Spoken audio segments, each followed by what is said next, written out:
안녕하세요. 책 읽는 오로라입니다. 오늘 준비한 작품은 윤명도 작가님의 단편소설인 유혹자의 꿈입니다. 현재 미국에서 활동하고 있는 작가님에 대한 자세한 소개는 이전 영상인 엄마의 가방과 아래 더보기에서 자세히 보실 수 있습니다. 그럼 지금 바로 이야기 속으로 들어가 보겠습니다. 구독, 좋아요로 저 오로라와 함께 해주세요. 유혹자의 꿈, 윤명도. 나는 그녀를 만나기까지는 너무 심심하였다.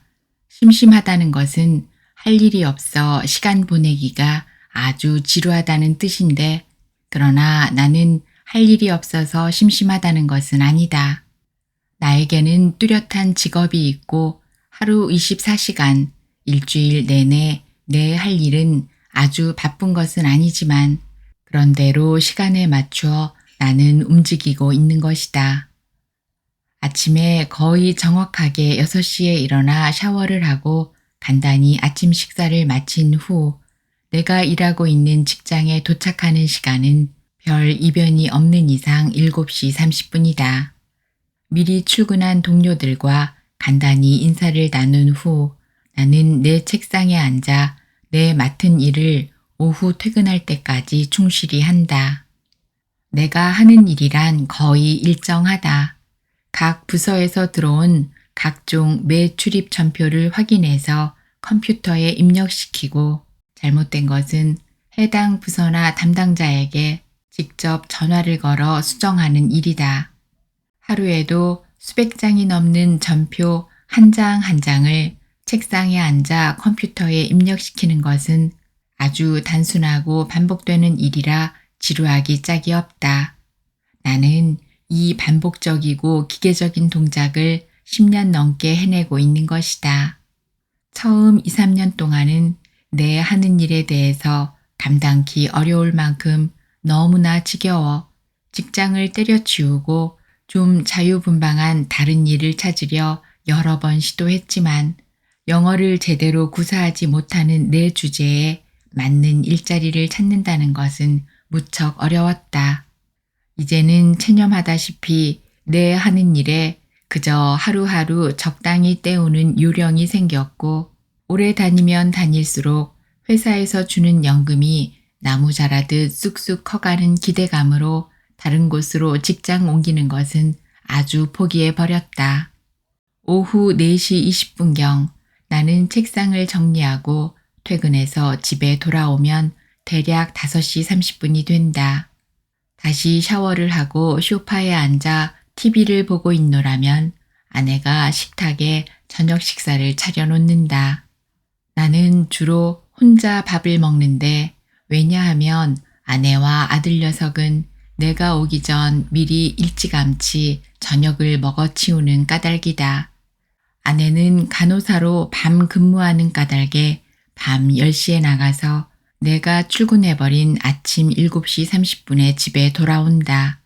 그리고 아들 녀석 학교 가는 거 챙겨주고는 하루 종일 잠을 잔다. 그리고 오후 3시쯤 깨어 점심 겸 저녁을 먹고는 아들을 데리러 학교에 가는 것이다. 우리 식구가 함께 식탁에 앉아 식사를 하는 날은 일주일 중 딱 하루뿐이다. 그날은 아내가 쉬는 화요일이다. 그날은 내가 퇴근할 때까지 기다렸다가 오랜만에 이런저런 밀렸던 이야기를 나누곤 하는 것이다. 그런데도 나는 아주 심심했다. 어제가 오늘 같고 오늘이 금요일인지 월요일인지 헷갈리기도 하고 얼마 전에 은행에 집 월부금을 낸 것 같았는데 또 월부금 내는 날짜가 다가오는 것이다. 내일 무엇을 할 것인가 생각할 필요도 없고 생각나지도 않는다. 왜냐하면 내일이나 오늘이나 다 똑같기 때문이다. 나는 별다른 취미도 없고 이야기를 나눌 만한 친구도 없다. 일주일에 한 번 교회에 예배 보러 가서 사람들 만나는 것이 유일한 교제다. 그렇다고 사람들과 웃고 떠드는 요란한 어울림이 아니라 그저 오랫동안 다녔으니 잘 있었습니까? 네, 덕분에 하는 거칠의 인사뿐 15년 이상 같은 교회에 나갔어도 어느 누구 한 사람 깊숙이 마음 터놓고 사귀는 친구 한 사람이 없었다. 내가 다니는 동안 이 교회는 목사가 3번이나 갈렸는데 매번 갈릴 때마다 한바탕 교인끼리 난리를 치곤 하는 것이다. 두 패로 나뉘어 으르렁거리다 약세에 물린 쪽이 에이 더러운 놈들 실컷 다 해먹고 잘 살아라 마귀 같은 놈들 하며 목사를 데리고 교회를 떠나버리는 것이다. 교회에서 그런 분쟁이 생길 때마다 나는 교회를 나가지 않고 있다가 모든 것이 가라앉고 새 목사가 부임하면 다시 슬금슬금 교회에 얼굴을 비치는 것이다. 내가 교회에 나가는 것은 신앙심이 있어서라기보다는 순전히 아들을 위해서다. 여기 미국의 학교는 도덕이니 윤리 같은 과목이 없어 자녀를 위한 정신교육을 시킬 때가 마땅치가 않다. 그러니 우리 전통의 삼강오륜이나 예의범절 같은 것을 전수할 길이 없는 것이다. 그래도 교회가 있어 자녀들의 신앙심은 물론 정서 함양에 크게 도움이 될 것 같아 매주 아들을 데리고 교회에 나가는 것이다. 목사님이 이제 교회를 위해 일 좀 하시지요. 성경 공부반도 들어가 공부도 좀 하시고. 그러면 나는 의례, 그러죠. 다음에 기회를 봐서요. 하고는 슬슬 꽁무니를 빼는 것이다. 그러나 그 기회라는 것은 좀처럼 찾아오지를 않았다. 그리고 주말을 할 일 없이 집에서 TV나 보며 빈둥빈둥 심심하게 시간을 보내는 것이다. 나는 사는 것이 너무 따분하고 심심해 무언가 자극적인 일로 내 무미건조한 생활에 활력을 불어넣기 위해 몇 가지를 시도해 보았지만 모두 실패했다. 우선 남들이 유행처럼 하는 골프를 배우기 시작한 적이 있었다. 여기서는 골프 치는 것이 별로 돈 많이 들어가지도 않고 군데군데 골프장들이 많이 있어 마음만 먹으면 얼마든지 골프를 즐길 수 있는 것이다. 처음에는 열심히 배웠다. 퇴근에 집에 돌아와 저녁을 먹자마자 골프 연습장에 가 공을 한 바퀴나 치는 것을 한 달이나 계속했다. 그리고 골프를 가르쳐준 교회 집사님을 따라 골프장에 직접 나갔다. 첫날 머리를 올리던 날 나는 그야말로 스트레스가 내 머리 끝까지 올라왔다. 연습한 대로 휘두른 골프채에 공은 전혀 다른 방향으로 빠져나가자 나는 마치 시험장에서 낙방한 참담한 기분으로 다리가 후들후들 떨리고 어서 빨리 골프장을 벗어나고 싶은 심정이었다. 아, 처음에는 다 그래요. 그래도 앞으로 잘 칠 것 같은데요. 한 6개월만 부지런히 치시면 많이 늘 거예요.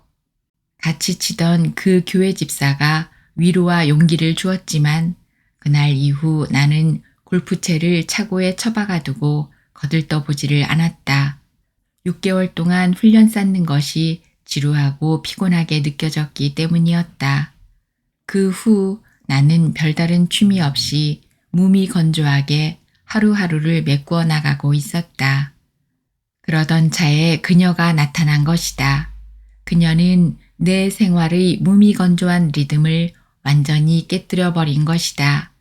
그것은 자발적으로 내가 택한 선택이 아니라 내게 주어진 운명 같은 것이었다. 운명이라면 거창하게 들릴지 모르지만 어쨌든 내가 지금까지 경험하지 못한 괴상한 사건이었다. 그녀는 아내의 고등학교 동창 친구였다. 아주 절친한 친구가 아니라 그저 서로 아는 정도였다. 미국에서 살다 보면 막연하게 지냈던 친구도 만나보면 반갑고 금세 친해질 수도 있는 경우가 있다. 그렇게 많은 친구를 갖지 못하는 이곳 생활에서 중고등학교 시절의 친구는 더할 나위 없이 친근해지게 되는 것이다. 학교 다닐 때 걔는 워낙 새침하고 공부만 하는 애라 나하고는 거리가 멀었어. 아내는 그녀를 두고 말하였다. 학교 졸업하고 걔는 A대학 갔다는 얘기만 듣고 전혀 연락이 없었지. 그리고 시를 쓴다나? 한두 번 잡지에서 이름 본 적이 있었고, 설마 미국에 이민 와서 살 줄이야 꿈에라도 생각했나? 하기야, 걔는 동부에 있었고 나는 여기 LA에 있었으니 연락이나 할 수 있었겠어. 아주 친한 사이도 아니고. 그런데 그 걔라는 고등학교 동창이 당분간 우리 집에 있겠다는 것이다. 이혼을 했다나 봐. 도저히 그곳에는 살기가 힘들어 애들 다 남편에게 떠맡기고 이곳에서 정착하고 싶대. 자리 잡을 때까지 당분간 우리 집에 머물고 싶다는데 거절할 수도 없고. 불편하지만 당신 잘 참을 수 있지? 나야 뭐 상관 있나?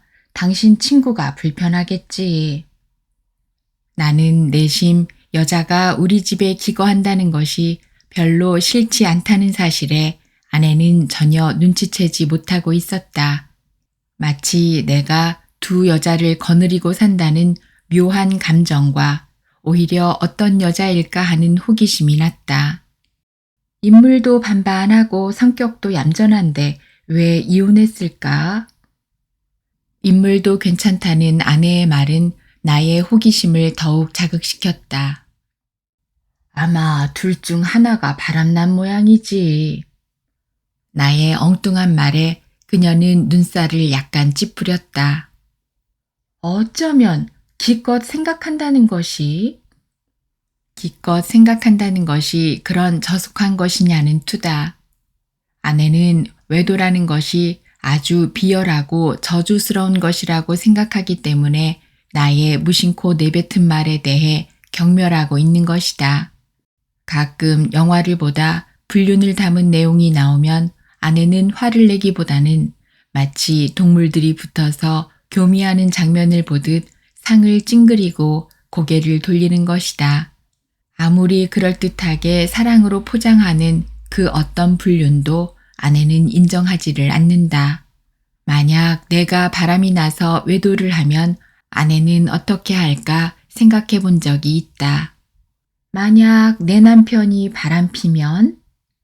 아내는 언젠가 남편 외도에 대한 자신의 확고한 의견을 피력한 적이 있었다. 난 사람 취급도 안 할 거야. 그냥 붙어서 살라고 내버려 둘 거야. 그런 인간을 남편으로 생각하고 살았다는 것이 나로서는 커다란 수치라고 생각하면서. 그래도 막상 그 지경에 당하면 가슴에 불이 날걸. 여자라고 별 수 있나. 어느 여자치고 남편 바람피는 거 보고 냉담해질 수 있겠어? 나는 속으로 그렇게 생각하지만 그러나 아내는 그 점에 대해서는 나를 전적으로 무시하는 생각을 가지고 있다. 그것은 내 주제에 무슨 바람필 수 있는 용기가 있느냐는 것이다. 아내는 나에 대해 너무 잘 알고 있기 때문이었다. 우선 나의 외모나 왜소한 체격을 보아서 전혀 여자에게 시선을 끌만한 구석은 한 군데도 없는 것이다. 그리고 말할 때도 두서없이 더듬거리기 때문에 듣는 상대가 항상 지루한 표정을 짓는 것이다. 그렇다고 마음이 착하다거나 돈을 잘 번다는 것도 거리가 멀다. 말하자면 자기 같은 골빈 여자나 같이 살아주지 어느 여자가 당신 같은 사람 거들떠 보겠냐는 것이다.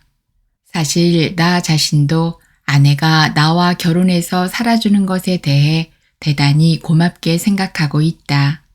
명색이 중학교 교장 선생의 아들이라는 이유 하나만 가지고 나를 선택해준 아내에게 대해 나는 존경심을 갖고 있었고 나는 지금까지 지내면서 한눈 안 팔고 오직 아내만을 위해 살았다고 해도 과언이 아니다. 그녀가 오는 날은 무척 더웠다. 여름이 거의 다 지나가 버린 9월의 오후인데도 따가운 햇볕에 몸이 나른하고 목에 갈증이 났다. 그녀는 더운데도 허리까지 내려오는 검정색 엷은 자켓에 발목까지 뒤덮은 집시 같은 치마를 입었다. 야, 캘리포니아는 정말 날씨 하나는 좋으네. 거긴 지금 낙엽까지 지려고 하는데. 그녀의 갸름한 얼굴에 잔바람이 스쳐가는지 몇 가닥의 머리카락이 이마에 내려앉았다. 인사해, 우리 남편이야. 아내가 어정쩡하게 서 있는 나에게 인사를 시켰다. 처음 뵙겠습니다. 그녀는 빙긋이 미소를 지었다. 그녀의 눈가가 매우 피곤해 보였다. 우리는 집 안으로 들어갔다. 나는 그녀가 거처할 방을 말끔히 치워놓았기 때문에 그녀가 아무 불편이 없으리라 생각했다. 그녀가 있을 방은 부엌 옆에 딸린 방으로 완전히 우리가 쓰는 침실과 아들 방과는 동떨어져 있다. 조그만 화장실과 샤워장이 있고 방 안에는 옷장도 있다. 우리는 그 방을 가정부 방이라고 이름 짓고 혹시 외부에서 손님이나 오면 그 방을 쓰게 하겠다고 내버려 두었는데 지금까지 그 방에서 잔 객은 한 사람도 없었고 내가 서너 번 아내와 심하게 다툰 후 베개에 움켜쥐고 그 방에서 잔 것뿐이었다. 내버려 두었다가 이제 그녀가 오게 되므로 새 주인을 맞이한 셈이다. 야, 아주 좋다 얘. 더군다나 아침 해가 침실로 비치지 않아 늦잠 자기도 좋고. 아내가 조금은 미안한 표정으로 방이 어떠냐 묻자 그녀는 아주 만족한 표정으로 대답했다. 난 햇빛이 내리비치는 것이 싫어. 마치 아침부터 내 몸을 더듬는 것 같아서. 아내가 피식 웃었다. 침대가 너무 딱딱하지 않겠니? 너무 딱딱하면 잘 때 몸이 결릴 텐데. 아내가 침대 매트리스를 손으로 꾹꾹 누르며 물었다. 아니, 괜찮아. 난 마룻바닥에서도 자곤 했었는데 그곳에는 집들이 커서 카펫 대신 마룻바닥 깐 집도 많아. 매일 마룻바닥 닦는 것이 귀찮긴 하지만 그게 더 위생적이지 않니? 그날 저녁 식사를 하고 우리 부부와 그녀는 소파에 앉아 커피를 마시며 담소하고 있었다. 주로 아내와 그녀가 서로 이야기를 주고받았고 나는 그냥 방청객 모양 말없이 듣기만 했다. 그녀의 말소리는 잔잔한 시냇물 흐르듯 끝도 없이 잘도 흘러갔다. 아내는 흘러가는 물 위에 둥둥 떠내려가는 잎가지처럼 그녀의 말에 그저 고개를 끄덕거리기도 하고 함께 웃기도 했다. 확실히 그녀는 듣는 사람을 자기 마음대로 끌고 가는 흡인력이 있었다. 그녀는 고등학교를 졸업하고 대학에서 국문학을 공부했다. 그리고 대학을 나온 후 어느 지방에서 중학교 국어 선생을 했는데 그때가 가장 즐겁고 행복했던 시절이라고 했다. 그래, 이민은 언제 온 거니? 글쎄, 이민은 누가 꿈에도 생각했겠니? 그저 푸른 산이 있고 여름과 개울물 그리고 시원한 매미소리 속에 파묻히는 것이 좋아서 이대로 시간이 머물렀으면 했지. 그러나 나이가 차자 집안에서 혼사 문제로 성화를 부리더니 막무가내로 맞선이라는 것을 몇 번 보게 되었다. 그녀가 만나는 사람마다 시큰둥하게 대하자 상대편 남자들은 쉽게 물러갔고 그녀의 부모는 더욱 안달이나 그녀를 들볶았다. 그럴수록 결혼이라는 것이 점점 큰 짐이 되어버렸다. 그런데 유독 한 사람이 끈질기게 따라다녔어. 아, 글쎄, 선 한 번 보더니 매주 토요일마다 줄기차게 내가 근무하는 학교로 내려오는 거 있지. 그리고는 눈총을 주어도 막무가내야. 딱 잘라 거절을 하면 할수록 더 기세를 부리는 거 있지. 마을이 온통 소문도 나고 학교 애들도 나를 이상한 눈으로 보더라고. 내가 너무 매몰스럽게 대한다고. 그러나 내가 좋아할 때까지는 어느 남자하고도 절대 결혼 같은 거 안 할 거라는 생각은 변함이 없었어. 그런데 매주 토요일 오는 그 사람이 한 번은 오지를 않았어. 무거운 짐 내려놓은 것처럼 휴 하고 마음이 가벼워졌는데 그날 밤 자면서 왜 그가 안 왔는지 궁금해지더라고. 전번 토요일 내가 너무 매몰스럽게 가슴에 못을 박은 말을 해서 이제는 아주 단념해 버린 게 아닌가? 혹시 오늘 다른 여자와 맞선 보는 것이 아닐까? 그만한 인물의 조건이면 얼마든지 나 말고도 넘나드는 여자가 줄을 섰을 텐데 나는 그를 그렇게 생각하는 나 자신에 대해서 놀랍기도 하고 미워지더라고. 그리고 다음 토요일 정말 그가 다시 찾아올까 하는 생각 때문에 일주일 내내 일이 손에 안 잡히고 막상 토요일이 다가오자 왠지 가슴이 두근거리는 거야. 그래, 나타났니? 아내는 무슨 영화의 로맨스 장면을 보는 것처럼 눈을 동그라니 뜨고 긴장된 표정으로 그녀를 바라다 보았다. 나도 그녀의 입에서 무슨 말이 나올까 안 듣는 척 하면서도 내심 귀를 그쪽으로 향하였다. 얘는 나타났으니까 이렇게 결혼해서 미국에 온 거 아니니? 그녀는 재미있다는 듯 깔깔대고 웃었다. 나는 그녀가 너무나 싱겁게 결론을 맺어버린 것에 대해 맥이 풀렸다. 그러나 그녀에게는 그것이 결론이 아니었다. 다만 시작일 뿐이었다. 그날 밤 아내가 일터로 나가고 나는 거실 소파에 앉아 무료하게 TV를 보고 있었다. 그녀는 방으로 들어간 후 아무 인기척이 없었다. 피곤해서 잠을 자겠거니 생각하고 있었다. 시간은 어느덧 11시를 넘어서고 있었다. 그때 갑자기 그녀의 방에서 물소리가 났다. 그것은 욕실의 샤워장에서 나는 소리다. 소나기 쏟아지듯 소리는 귓전을 때리고 있었다. 잠시 후 물방울 퉁기는가 하더니 첨벙첨벙 물소리 부딪히는 소리로 이어졌다. 샤워장에서의 목욕하는 물소리는 거의 30분이나 걸렸다. 나는 TV를 보지만 화면이 머릿속으로 들어오지 않았다. 그리고 아까 그녀가 말한 것이 머리에 떠올랐다. 아침에 햇빛이 내 몸을 더듬는 것 같아서. 나는 지금 상상으로 목욕하는 그녀의 몸을 훔쳐보고 있는 것이다. 머릿속에서 떨쳐버리려 해도 물소리와 함께 파도처럼 밀려오고 있었다. 내 마음은 자꾸 그녀의 욕실로 향하는 것 같아 나는 더욱 열심히 TV에 집중했다. TV에서는 연인이 키스하는 장면이 비춰지고 있었다. 나는 리모트 컨트롤로 다른 채널로 바꾸었다. 경찰차가 불을 반짝이며 누군가 쫓고 있었다. 험상궂은 범인의 얼굴이 비쳤다. 그는 미소를 짓고 있었다.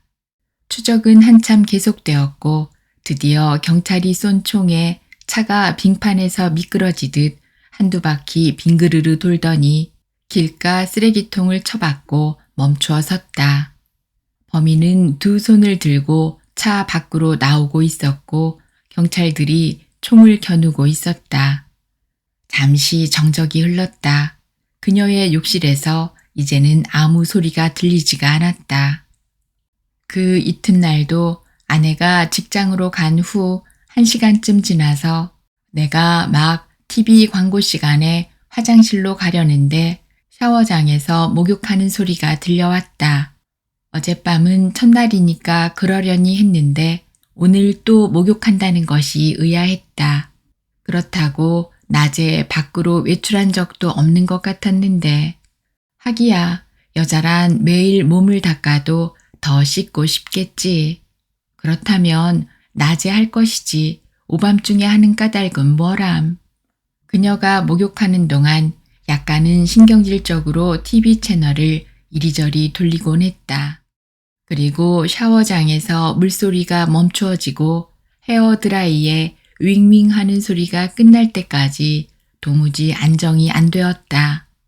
이제 더 이상 욕실에서 아무 소리도 들리지 않고 그녀의 방에서 정적이 흐르고 있다고 생각되면서 잔물결 쳤던 내 마음도 고요해졌다. 그녀는 매일 밤 목욕을 했다. 나는 참다 못해 아내에게 그녀가 밤중 목욕하는 것을 중단해 달라고 부탁했다. 물값 많이 나가서 그래요? 뭘 그런 것 가지고 남자가. 아내가 내 심중을 정확하게 짚지 못하는 데 대해 안심이 되었지만 나는 그녀의 밤중 목욕을 중단시키고 싶었다. 물값이 문제 아니라 신경이 쓰여서. 신경이 쓰인다고요? 아내는 나를 정면으로 바라다 보았다. 나는 성인 비디오를 보다 들킨 것 모양 가슴이 섬찟했지만 금세 아무렇지도 않다는 듯한 표정으로 대답했다. 잠자려고 하는데 물소리가 들리니 잠이 와야지.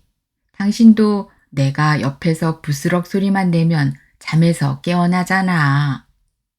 글쎄, 그렇다고 매일 목욕하는 거 말릴 수도 없고, 다른 시간에 목욕해 달라고 말하나? 아내는 확실히 내 심중을 비켜간 것임에 틀림이 없다. 그 이튿날부터 그녀는 밤중 목욕을 중단하였다.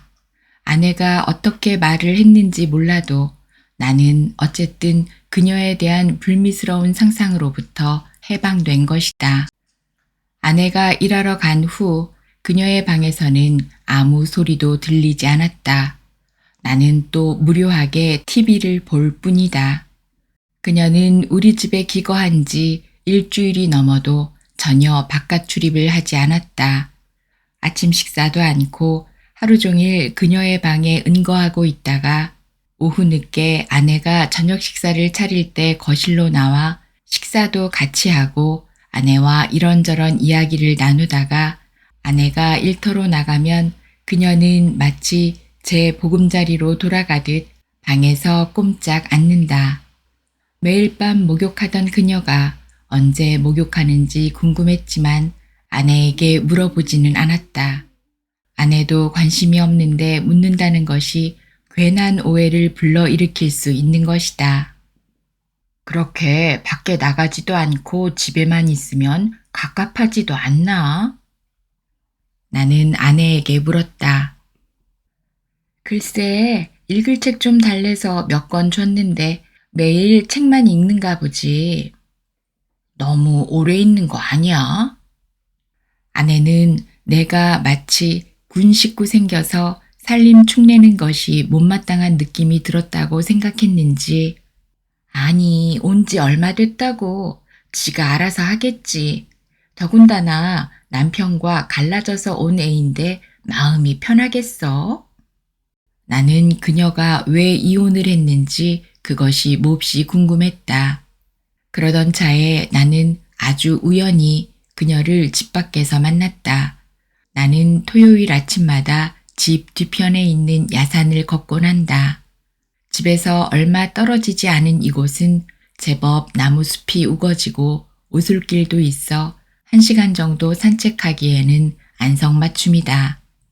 그날 아침 나는 간단히 운동복을 입고 그 오솔길을 걷고 있었다.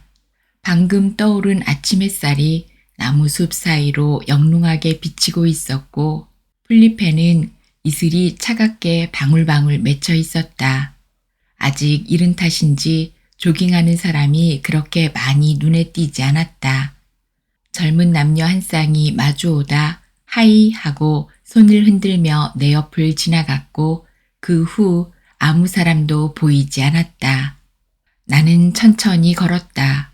뛰며 땀을 흘려야 운동이 되는 걸 모르는 바 아니지만 아침 신선한 공기를 그대로 내버려둔 채 숨을 헐떡거린다는 것이 왠지 쓸데없이 에너지를 소모시키는 것 같아 나는 될 수 있으면 천천히 아무도 맞지 않은 아침의 신선한 산소를 흠뻑 마시고 싶은 것이다. 내 몸 구석구석 산소로 가득 채워 더러운 찌꺼기를 다 걸러내자는 속셈이다. 내가 거의 오솔길을 돌아 이제 나무가 없는 주택가로 막 들어설 때였다. 누군가 길모퉁이에서 불쑥 나타났다. 마치 숨어있다 내가 나타나면 놀래주려는 듯 내 눈앞에 갑자기 나타난 것이다. 나는 흠칫 놀라 걸음을 멈추었다. 그리고 내 앞에 다가선 자를 쳐다보았다. 그녀였다. 그녀는 흰색 바지에 노란 스웨터를 입고 있었다. 그리고 검은 색안경을 쓰고 있었다. 처음에는 그녀인 줄 몰랐으나 그녀의 갸름한 턱과 하얀 피부가 바로 그녀가 틀림이 없었다. 그녀는 나를 보자 빙긋 웃었다. 길을 잃었어요. 지금까지 헤매고 있는 중이에요. 그녀는 마치 미아가 엄마를 만난 듯 반갑게 미소를 지었다. 이쪽을 빠져나와 집 있는 곳으로 갔는데 집이 안 나오는 거 있죠. 그녀는 손가락으로 골목길 옆을 가리키며 성급히 말하였다. 처음 오는 사람은 골목이 여기저기 구부러져 있어 자칫하면 헤맬 수 있어요. 그녀와 나는 오솔길로 되돌아 집으로 향하였다. 그녀는 너무 천천히 걸어 자꾸 내 뒤로 처지곤 했다. 제법 많은 산책객들이 우리 앞을 지나쳤다. 그들은 빠른 걸음으로 물결치듯 우리 앞을 지나며 미소를 지었다. 그들은 우리를 다정한 부부로 생각하고 있겠지. 나는 그녀에게 무슨 말인가 해야 할 터인데 적당한 말이 떠오르지 않았다. 우리 살던 그곳에는 여기보다 더 나무도 많고 꽃들도 많이 있는데 그녀가 중얼거리듯 말을 했다. 여기 캘리포니아는 사막지대라서 나무가 별로 없어요. 물론 산에 가면 제법 큰 나무들이 있지만 그곳보다는 못하죠. 날씨도 사시사철 비슷해서 좀 따분해요. 그리고 우리는 오솔길이 끝날 때까지 더 이상 아무 이야기도 나누지 않았다. 집 앞에 거의 도달했을 때 그녀가 불쑥 무슨 큰 결심이라도 한 듯 나에게 말을 했다. 죄송하지만 제가 목욕할 때 나를 엿보지 마세요. 신경 쓰여요. 나는 내 귀를 의심했다. 지금 그녀가 나를 두고 하는 말인지 옆에 다른 사람을 두고 하는지 종잡을 수가 없었다. 전 자기 전에 목욕을 해야 하는데 자꾸 그러시니까 마음 놓고 목욕할 수가 없잖아요. 그녀는 당황하는 나를 내버려 둔 채 집 안으로 들어가 버렸다. 나는 정말 충격을 받았다. 내가 그녀의 목욕하는 모습을 치안처럼 엿보았다니 이 얼마나 해괴한 모함인가. 나는 멍하니 문 앞에 선 채 서 있었다. 당장 따라 들어가 여보세요. 무슨 말씀하시는 겁니까? 내가 언제 댁에 목욕하는 모습을 엿봤다는 것입니까? 하고 다그치고 싶지만 그녀는 벌써 집 안으로 뺑소니 치듯 달아나 버린 것이다. 나는 황당한 기분으로 하루 종일 기분이 우울했다. 다윗은 목욕하는 우리아의 아내를 보고 욕정을 못 이겨 그녀를 유혹했다. 그리고 우리아를 전쟁터에 내보내 죽게 하고 밧세바를 아내로 삼았다. 그리고 밧세바를 통해서 난 아들이 솔로몬 왕이다. 그때 당시에는 오늘날 같이 사방이 막힌 샤워할 수 있는 욕실이 없었을 것이다. 아마 뒤뜰 널찍한 마당에 물을 퍼놓고 목욕을 했을 것이다. 그리고 궁궐 옥상에서 밧세바의 나신을 내려다본 다윗은 기록상 최초의 목욕탕 엿보기 시조가 된 셈이다. 어렸을 적 여름방학 때 시골에 있는 고모집에 갔을 때다.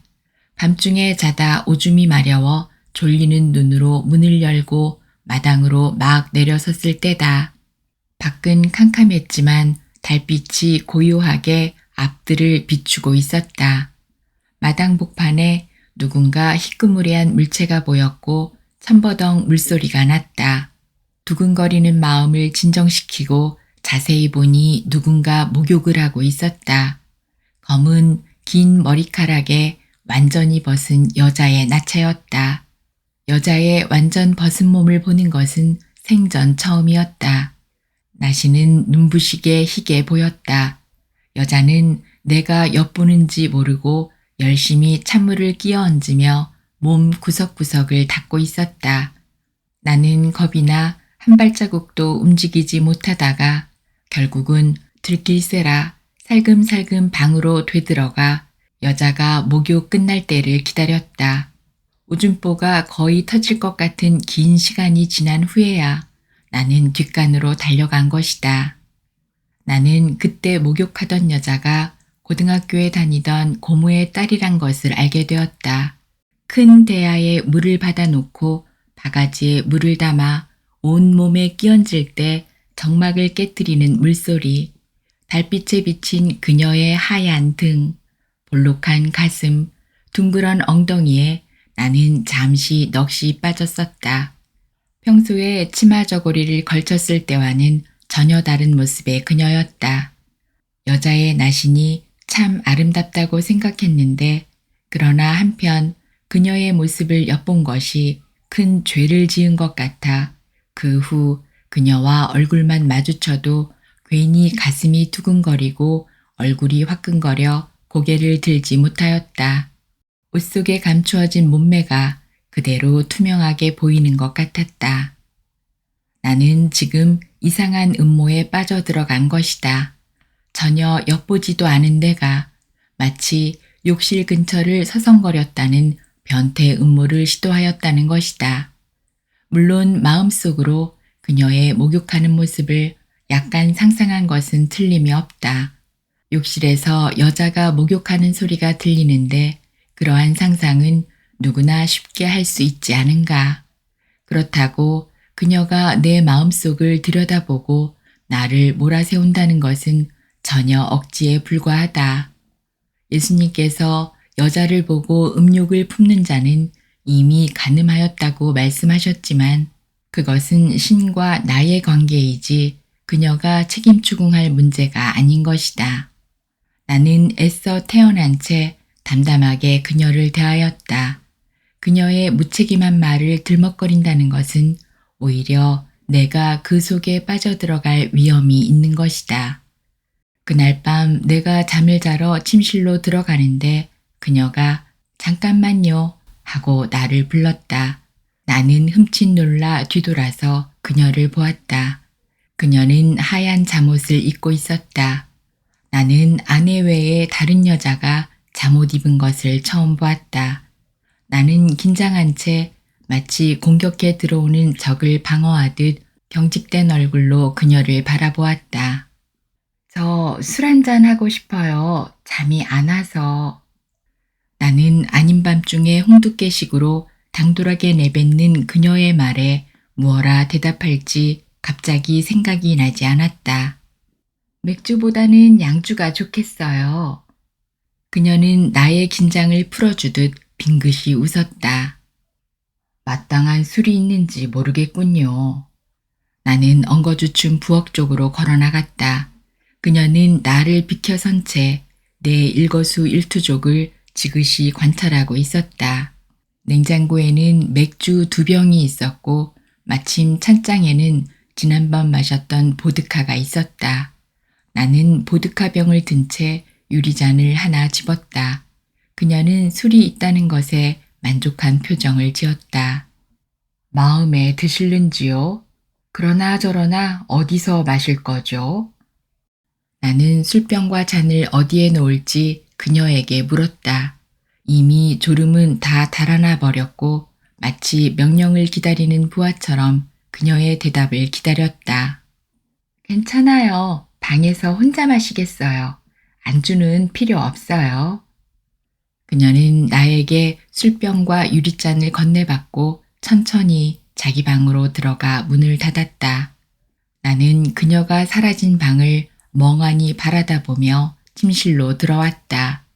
나는 그녀가 함께 마시자고 하지 않은 것에 대하여 약간은 섭섭한 감이 있지만 그러나 아내도 없는 야밤중에 아직은 가깝지도 않은 여자와 술자리를 갖는다는 것은 확실히 구설수에 오를 수 있다고 생각했다. 아무리 아내의 친구라지만 그녀는 여자다. 그리고 술이 오르면 자제력을 잃을 것이고 그러면 횡설수설 떠들다 급기야는 본능적인 그 어떠한 불미스러운 해괴한 행동이 안 일어나리라 누가 장담하겠는가. 나는 같이 동석해서 술을 안 마신 것에 대해 무척 잘한 일이라고 생각했다. 이튿날 아침 나는 부엌 선반 위에 보드카병과 유리잔을 발견했다. 어젯밤 내가 그녀에게 전해주었을 때는 절반쯤 되었는데 그 절반의 절반으로 줄어들었다. 그 정도면 그렇게 취할 정도는 아니겠지만 여자로서 안주 없이 마신다는 게 꽤 술을 즐기는 편이라고 생각했다. 나는 아내가 볼세라 잔을 물로 닦고 술병을 찬장 제자리에 갖다 놓았다. 그 후 나는 혹시 그녀가 또 술을 마시지 않을까 하고 잠자기 전까지 노파심이 났었는데 그러나 그녀는 더 이상 술을 마시지 않았다. 그녀는 하루 종일 혼자 무엇을 하고 있을까? 우리 집에 온 지도 열흘이 넘었는데 전혀 외출도 하지 않고 꼼짝 않고 새장 안에 갇힌 새처럼 조그만 공간을 벗어나지 않는다. 얘, 우리 동창 친구들 만나지 않을래? 너 경숙이 알지? 그림 그리던 애. 지금 걔는 부동산 브로커하고 있는데 돈 많이 벌었지. 그리고 순영이, 삽살개라고 부르던 그 조그만 애 말이야. 지금 애 넷이나 낳고 남편은 마켓하고 있지.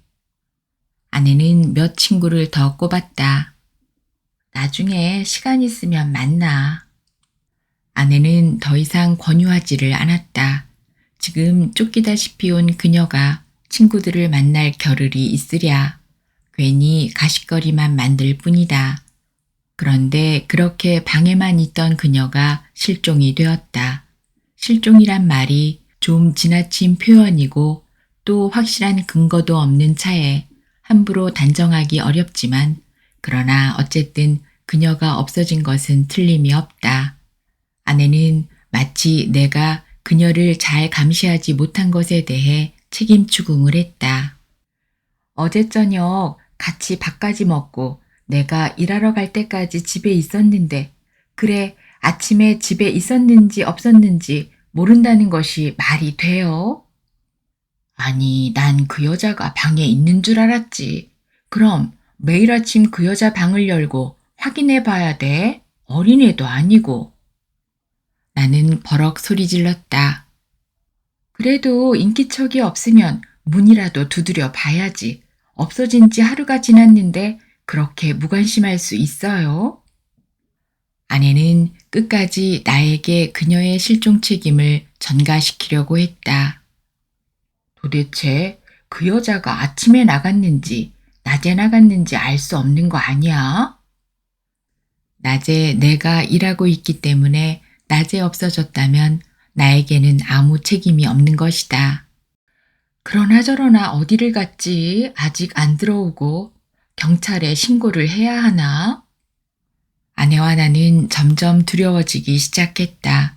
차도 없이 나간 여자가 말도 없이 어디로 갔단 말인가. 멀리서 소방차의 사이렌 소리가 희미하게 들려왔다. 전화 소리가 지잉하고 울릴 것 같다.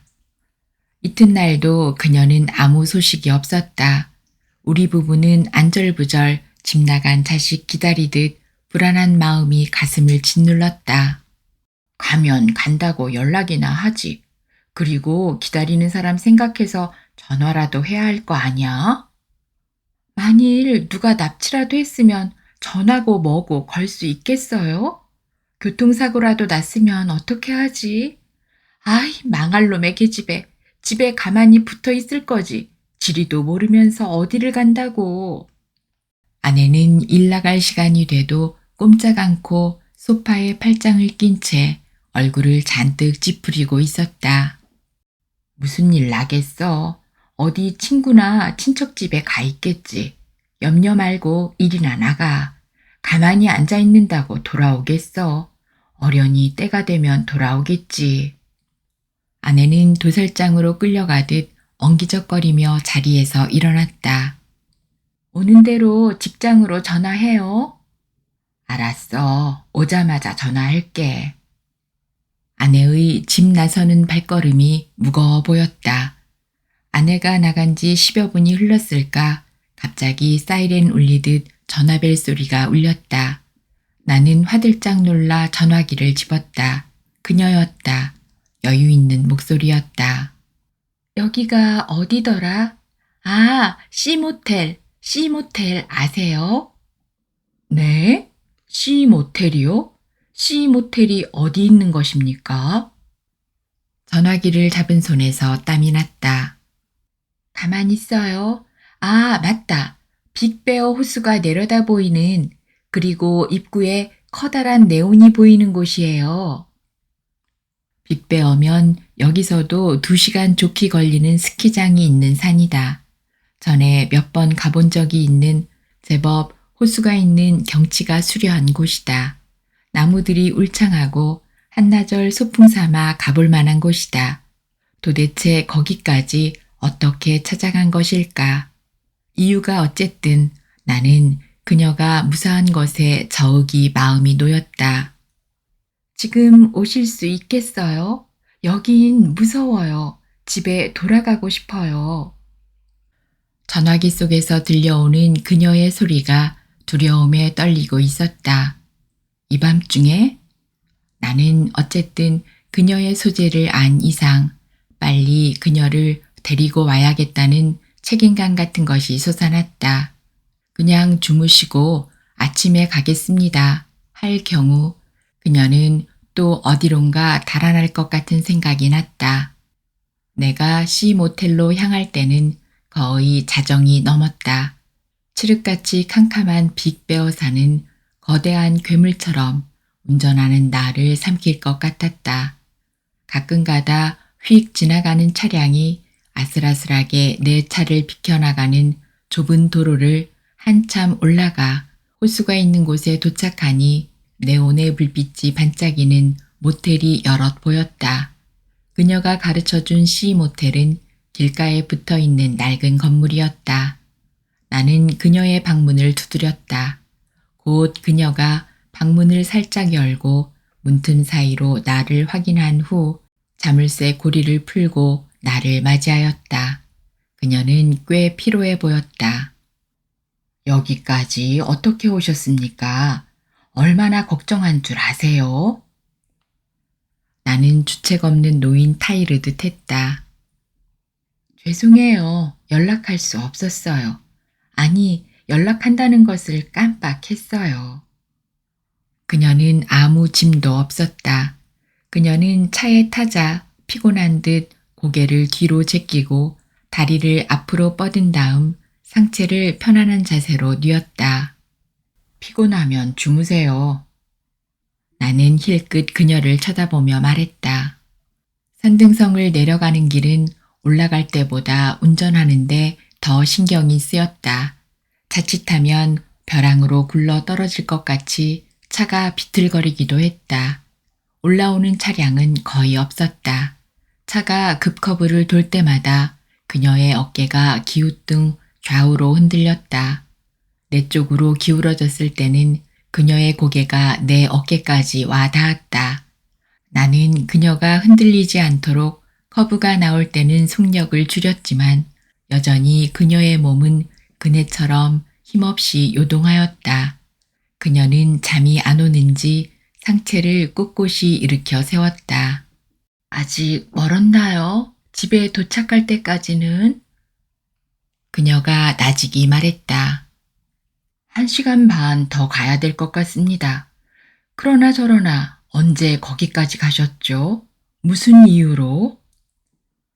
그녀는 대답이 없었다. 잠시 침묵이 흐른 후 그녀는 한숨을 길게 쉰 후 독백하듯 중얼거렸다. 나는 미국에 괜히 왔나 봐요. 미국은 개척 정신이 강한 사람이 모험을 즐겨야 하는 곳인데 난 그런 개척 정신이 없거든요. 누구나 다 개척 정신이 있어 오는 것은 아니죠. 그저 피하다 보니 여긴 좀 살기 좋겠지 하고 그저 살게 되는 거죠. 그리고 살다 보니 지낼만 하잖아요. 나는 그녀의 독백에 평범하고 싱거운 반응을 보인 것에 대해 후회가 되었다. 미국이 좋으세요? 그녀가 물었다. 처음엔 좋았는데 이젠 따분해요. 나는 미국에 사는 것이 구체적으로 뭐가 좋고 뭐가 나쁘다는 건지 명료한 생각이 안 났다. 물 흐르듯 떠내려가는 일상생활이 좋고 나쁜지 여부가 감각적으로 느껴지지 않고 그저 따분할 뿐이다. 미국이 싫으십니까? 나는 그녀에게 되물었다. 싫다기보다 사는 것이 너무 길게 여겨져요. 아침에 해가 뜨면 저녁에 해가 져야 하는데 저녁이 돼도 해가 중천에 떠 있는 기분이에요. 그래도 사람들은 이민 생활이 바쁘다고 하던데. 바쁘다기보다 쫓기는 것이죠. 아침부터 밤늦게까지 쫓기는 생활이죠. 돈을 쫓아가는 것이 아니라 돈에 쫓기는 거죠. 그래서 피곤하고 밤에 잘 때는 자기 자신이 무척 공허하다고 느끼는 거예요. 그리고 쫓기는 대열에도 끼지 못하는 사람은 바보가 되는 거고요. 나고자가 아니라 끌려가는 바보. 그건 나고자의 핑계죠. 여긴 얼마나 잠재력이 많습니까? 노력만 하면 얼마든지 아메리카의 꿈을 실현할 수 있다고 하잖아요. 그래서 우리 한국 사람은 부지런해서 못 사는 사람 별로 없지 않습니까? 여기서 낙오되는 사람은 한국에서도 낙오자로 사는 거죠. 글쎄, 낙오자와 성공자의 명확한 구분이 무엇에 의해서 결정되나요? 그것은 완전히 타인에 의해 세상적인 표준에 의해서 결정되는 것이지 자기 나름대로의 가치관의 잣대로 보면 달라질 수도 있죠. 어쨌든 우선 돈이 많이 있으면 좋지 않겠어요? 돈을 무척 좋아하시는군요. 그녀는 나를 속물 취급하듯 비아냥거리는 목소리였다. 나는 마치 그녀가 세상을 통달한 도사처럼 달관하는 자세가 못마땅하게 여겨졌다. 저는 한때 미국 와서 돈을 많이 번 적이 있었어요. 아니, 내가 아니라 내 남편이. 우리는 참 즐거웠죠. 돈 쓰는 재미보다 돈이 솔솔 창문 안으로 바람 불어오듯 돈이 모아지니까 세상 보는 눈이 달라지더라고요. 우선 사람들이 나보다 작아 보여요. 아무리 잘났다고 떠드는 사람도 돈도 없는 주제에 라는 안경을 쓰니까 초라해 보이는 거 있죠. 더 큰 집 사고, 더 좋은 차 사고, 사람들 밥 사주고, 기부금도 더 많이 내고, 남들에게 부자라는 소리를 듣게 되고, 하여간 돈의 위력은 대단했죠. 그런데 차는 이제 산을 완전히 벗어나 고가도로를 달리고 있었다. 밖은 밤 공기로 차가울 텐데 차 안은 오히려 훈훈했다. 우리는 마치 추운 겨울밤 따스한 화롯불에 마주 앉아 있는 기분이었다. 그녀는 마치 시를 읊듯 자기 이야기를 엮고 있었다. 그녀의 남편은 무역을 했다. 대만에서 주로 옷감을 짜는 실을 들여다가 각 원단업체에 납품하는 것이다.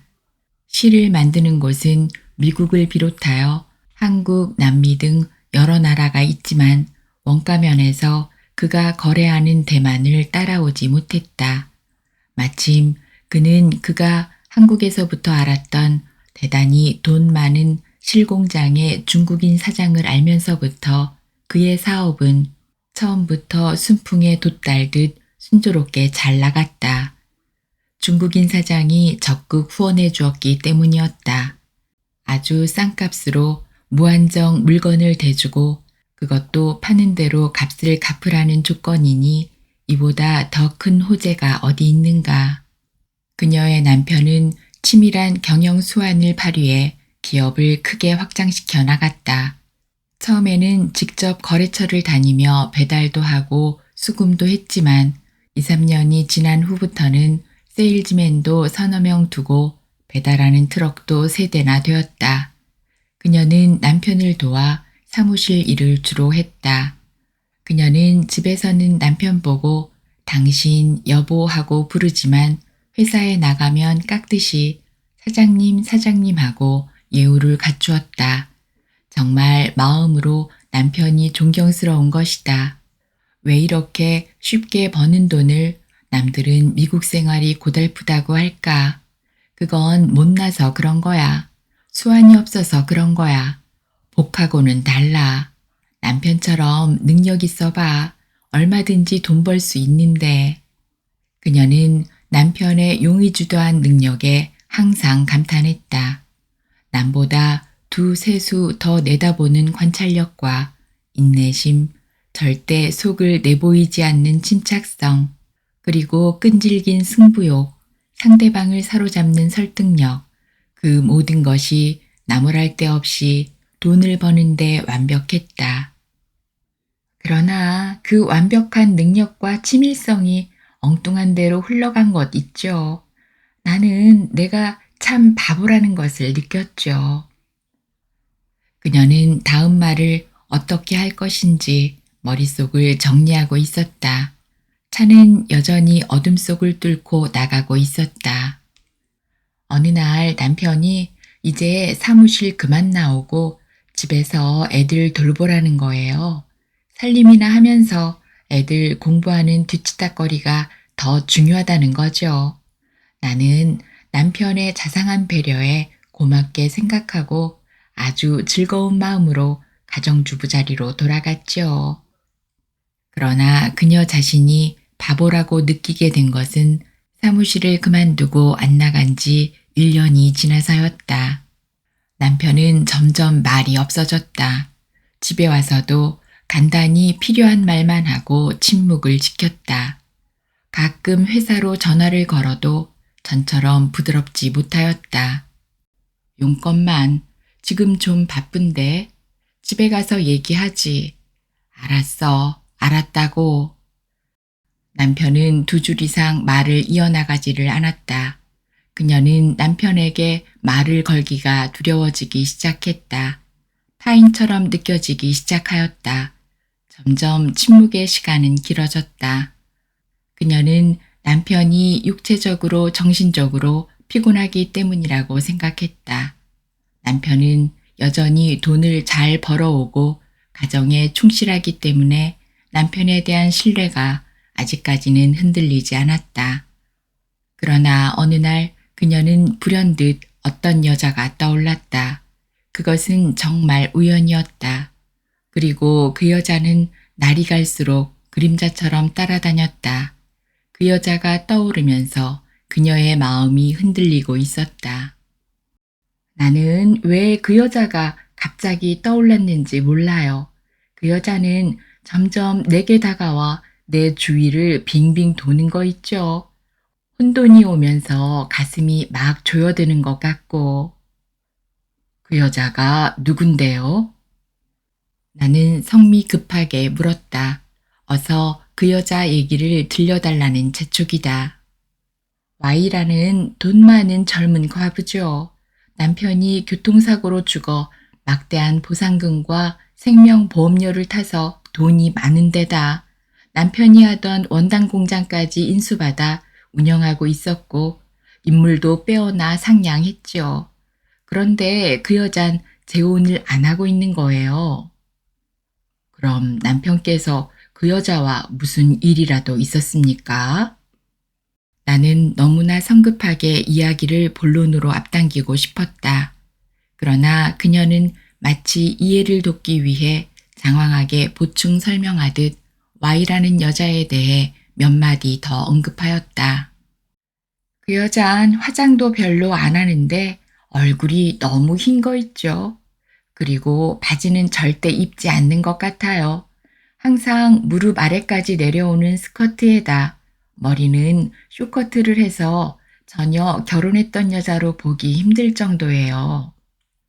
Y는 남편 회사의 주 고객이다 보니 회사에 자주 드나들게 되고 그녀와도 좋은 친분 관계를 맺고 있었던 것이다.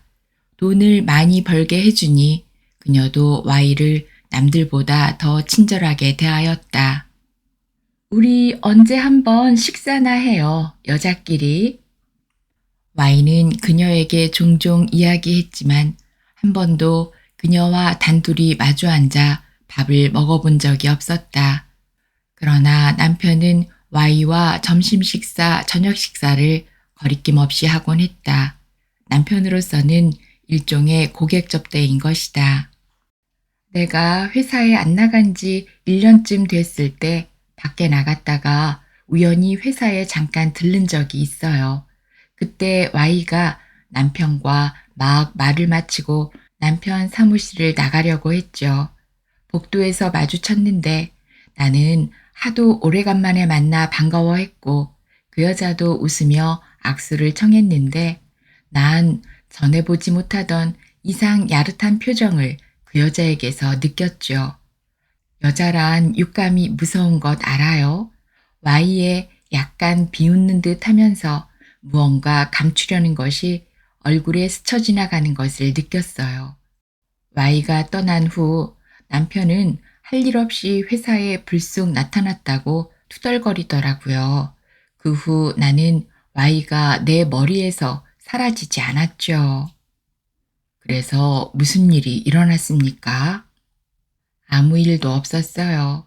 그러나 우리 부부는 전혀 대화가 없었죠. 그리고 남편은 전에 없던 출장 간답시고 한 달에 2, 3일씩 집을 떠났어요. 사업을 확장한다는 거죠. 나중에 알았지만 남편은 Y와 합작해 멕시코에 큰 공장을 세우겠다는 계획을 갖고 있었어요. 남편이 출장 갈 때 Y도 2번 따라간 것을 회사의 여 사무원한테 들었죠. 그러나 남편은 Y와 동행한 사실을 전혀 내색하지 않았어요. 나는 점점 Y의 존재가 확대되어 내 머릿속을 덮고 있었는데 표면상 아무런 일이 일어나지 않아 속수무책 마음앓이만 했죠. 혹시 내가 쓸데없이 의부증이 생긴 건 아닌가 하고 애써 Y를 생각에서 떨쳐버리려 했지만 그러면 그럴수록 더 내게 다가오더라고요. 나는 꼼짝 않고 집에만 있었어요. 마치 새장에 갇힌 새처럼. 그녀는 꼼짝 않고 집에만 있는 날이 많았다. 화장도 않고 옷도 갈아입지 않고 자식들과 남편의 식사 챙겨주는 것도 귀찮았다. 그러나 남편은 전혀 불평이 없었다. 그녀에게 아무런 말도 건네지를 않았다. 우리에 갇힌 다람쥐는 생존을 위해 열심히 쳇바퀴를 돌린다. 새장에 갇힌 새는 열심히 지저귀고 좁은 공간을 이리저리 콩콩 뛰어다닌다. 아무것도 안 하면 그들은 오래 살지 못한다. 새장에서 튀어나와 하늘 높이 날고 싶다. 벌판을 마음 놓고 뛰고 싶다. 그러나 그녀는 올가미처럼 묶여져 있어 집안에서 벗어나지를 못하는 것이다. 당신 Y를 마음속에 두고 있죠? 어느 날 그녀는 큰 결심을 하고 남편에게 단호하게 따져 물었다. 남편은 물끄러미 그녀를 쳐다보았다. 그리고 엷은 미소를 지었다. 그뿐이다. 남편은 용이 주도한 사람이다. 전혀 자기 속을 밖으로 표시하지 않는 완전 범죄형 타입이다. 왜 말을 못하는 거죠? 그녀는 재차 다그쳤다. 할 말이 있어야지. 남편은 또 미소를 지었다. 그 미소는 냉소처럼 느껴졌다. 남편은 역시 나보다 한 수 위다. 살인을 하고도 눈 하나 깜짝하지 않는 태어남과 배짱이 있는 사람이다. 그녀는 남편에게 다그친 것을 후회했다. 오히려 자신의 치졸함만 내보인 셈이다. 이제 그녀는 기다릴 수밖에 없는 것이다. 구체적인 단안이 다가올 때까지 아무것도 안 하기로 했다. 남편이 언젠가는 나에게 다가와 이제 때가 된 것 같아. 엎질러진 물이야. 그동안 참아주어 고마워. 하고 손을 내밀 때까지 그녀는 참기로 했다. 그럴 때 그녀는 어떤 표정으로 어떤 말을 할지 여러 가지로 생각해 보았다. 미리 속으로 연습도 해 보았다. 괜찮아요. 전 당신이 행복해질 수 있다면. 아니야. 그렇게 곱게 보내는 것은 너무 억울해. 악마. 당신은 양의 탈을 쓴 악마야. 늑대. 더러운 자식. 나쁜 년. 내 얼마나 잘 사나 두고 볼 거야. 그녀의 예감은 서서히 구체화되기 시작했다. 남편이 말했다. 우린 서로 안 맞는가 봐. 무엇이 안 맞을까? 그러고 보니 우리는 결혼 전에 미리 궁합 같은 것을 맞추어 보는 건데, 그러나 지금까지 그런 대로 짝을 맞추어 잘 살아왔잖아. 남편은 신경질적으로 투덜거렸다. 우린 도무지 맞는 것이 없어. 오히려 그녀가 남편을 다그쳐야 하는 건데, 이건 완전히 적반하장격이다. 아마 남편은 내가 분쟁을 일으키기를 바랬을 것이다.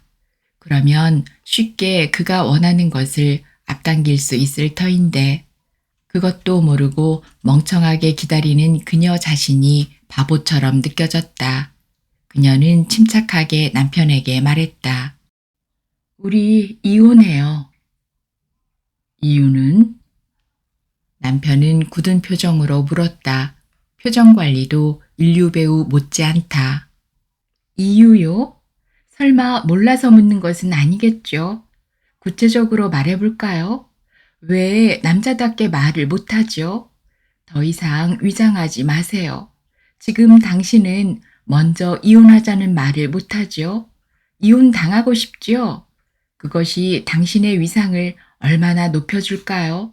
당신은 저한테 버림받았다는 동정을 받고 싶은 거죠? 전 당신의 시나리오대로 연기할게요. 그래야 당신은 다음 행동에 정당성을 부여받을 수 있으니까요.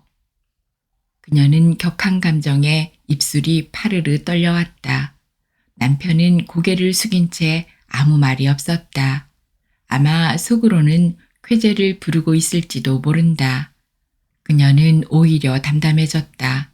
무거운 짐을 덜어놓은 것처럼 후련해지기도 했다. 그러나 마음 한구석 공허해지기도 하고 허탈해지기도 했다.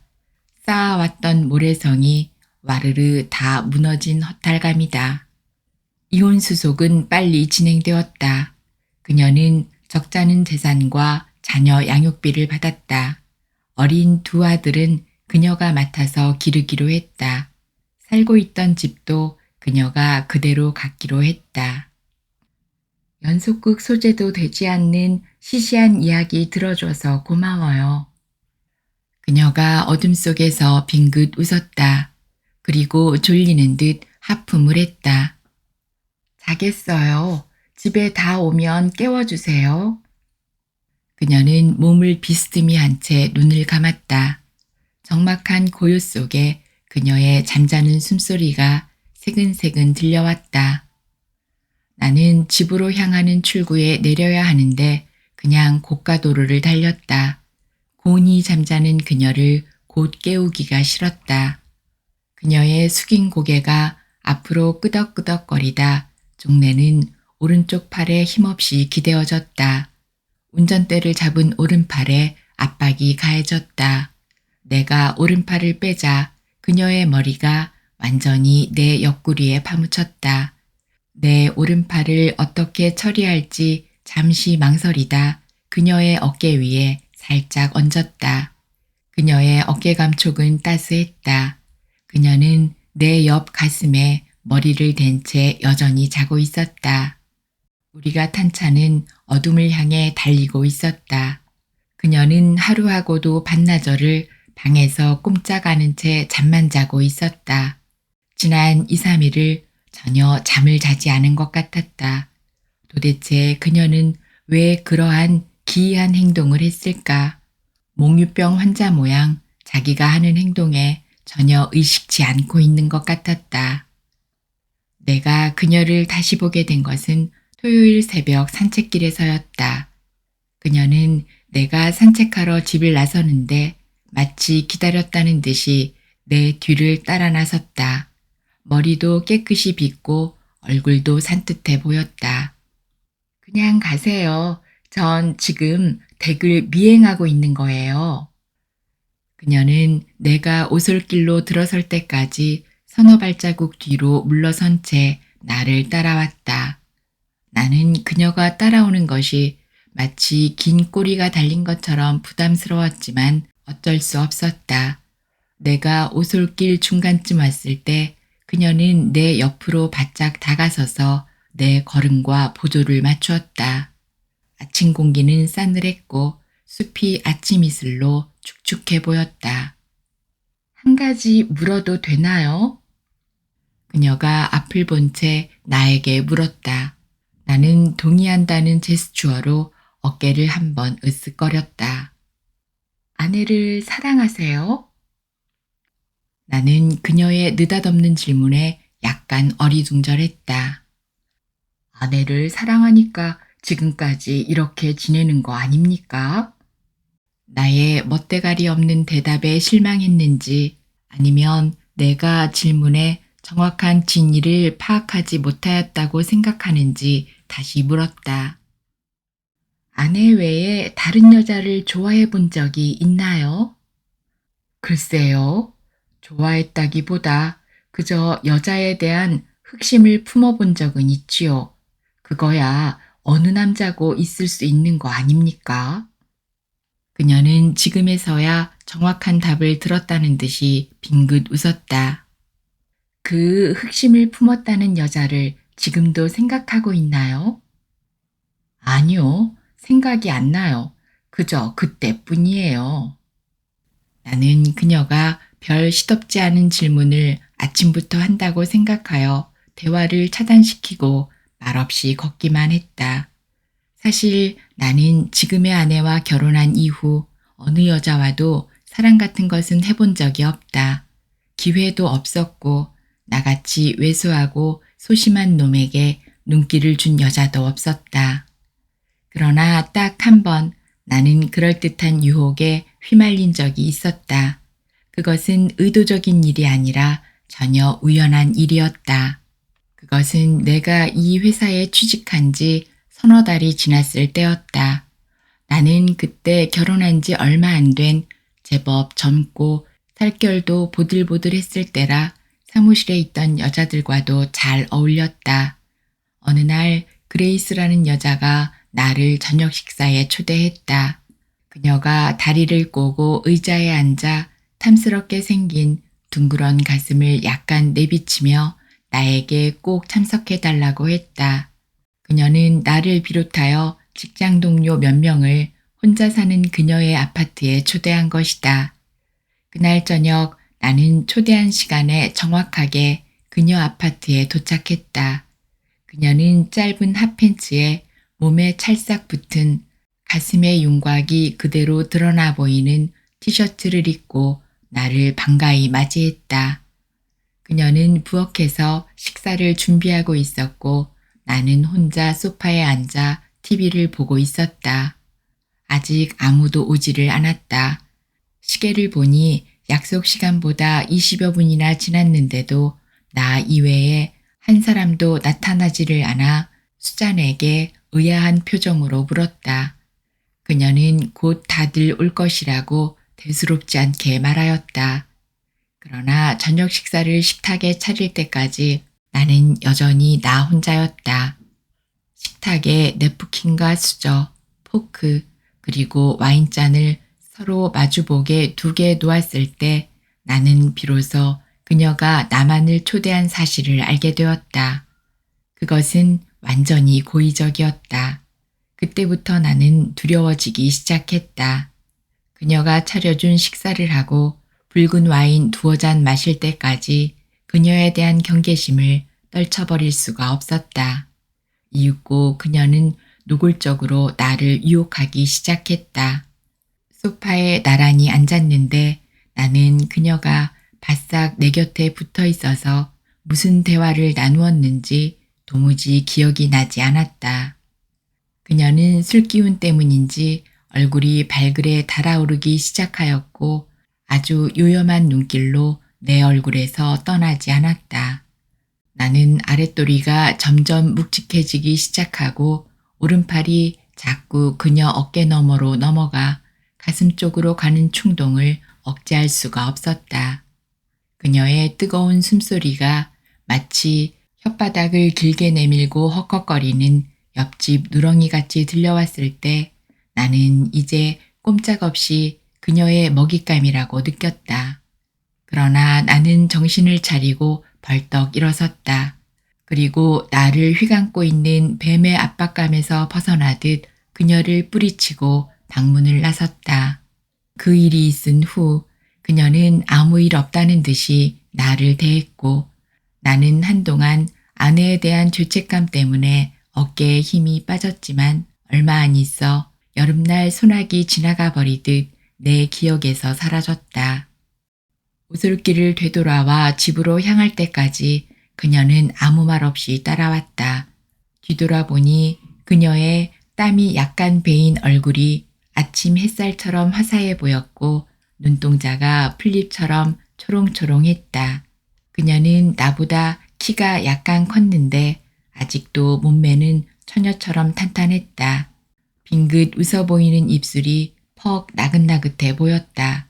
아침에 보는 그녀의 모습이 유난히 싱그러웠다. 지난번엔 왜 아무 말 없이 집을 나가 연락이 없었죠? 나는 말거리를 만들고 싶었다. 그저 도망가고 싶었어요. 도망요? 뭐 죄 지었습니까? 도망가게? 누가 자꾸 쫓아오고 있거든요. 누가요? 남편이요. 남편이 점점 다가오고 있는 거 있죠. 이혼한 남편이 왜 그녀를 쫓아올까? 자기가 싫어서 버린 여자를 무엇가 아쉽다고 그녀를 쫓아온단 말인가? 뭐 잘못한 것이라도 있습니까? 이제 다 끝난 줄 알았는데. 아니에요. 그 사람은 내가 어디로 숨든지 나를 찾으러 쫓아다녀요. 나는 말을 중단하고 또 걷기 시작하였다. 도무지 대화가 연결이 안 되었다. 집에 다 도달하였을 때 그녀가 불쑥 내뱉었다. 또 도망가고 싶어요. 이제는 더 멀리. 그러나 이번엔 혼자 도망가기 무서워요. 누구와 같이 가고 싶어요. 누구와 간단 말입니까? 어디로? 나는 보채는 어린애 달래듯 지긋한 눈으로 그녀를 쳐다보았다. 같이 도망갈 수 있는 동반자가 필요해요. 이번에는 아무도 찾을 수 없는 곳으로 같이 가고 싶어요. 같이 가요. 같이 가다니? 나는 잘못 들었나 내 귀를 의심하였다. 일주일 후에 떠날 터이니 그동안 잘 생각해 보세요. 나는 어이가 없었다. 나를 도망자의 동반자로 삼다니. 마치 공범자로 나를 지목한 것에 대단히 불쾌하면서도 두려웠다. 그녀는 찬바람을 일으키며 휙하니 집 안으로 사라졌다. 그날 밤 나는 묘하게 도망가는 꿈을 꾸었다. 전혀 예상치 않았던 꿈이었다. 그녀와 나는 비행기를 타고 있었다. 비행기는 어디론가 창공을 날고 있었다. 비행기 안에는 그녀와 나 단 둘뿐이었다. 그녀는 내 어깨에 몸을 기댄 채 행복감에 젖어 있었다. 비행기는 바다 위를 날아가고 있었다. 어디로 가는 것일까? 나는 점점 불안해지기 시작했다. 그러나 그녀는 눈을 지그시 감은 채 내 손을 꼭 잡고 있었다. 손바닥은 아주 따스하였다. 잊고 비행기는 어느 섬에 도착하게 되었고 우리를 내려놓은 채 훌쩍 떠나버렸다. 섬에는 아무도 없었다. 모래사장이 하얗게 깔려 있었고 잔잔히 밀려오는 파도가 유리알처럼 맑았다. 뒤에는 숲으로 우거졌다. 햇빛이 강렬하게 내리비치고 있었다. 나는 우두커니 모래 위에 서 있었고 그녀는 뭐가 즐거운지 어린애처럼 웃고 있었다. 이제 안심이에요. 아무도 우리를 찾지 못할 거예요. 여기서 오래오래 살아요. 여기서는 돈도 필요 없고 남의 눈 의식할 필요도 없어요.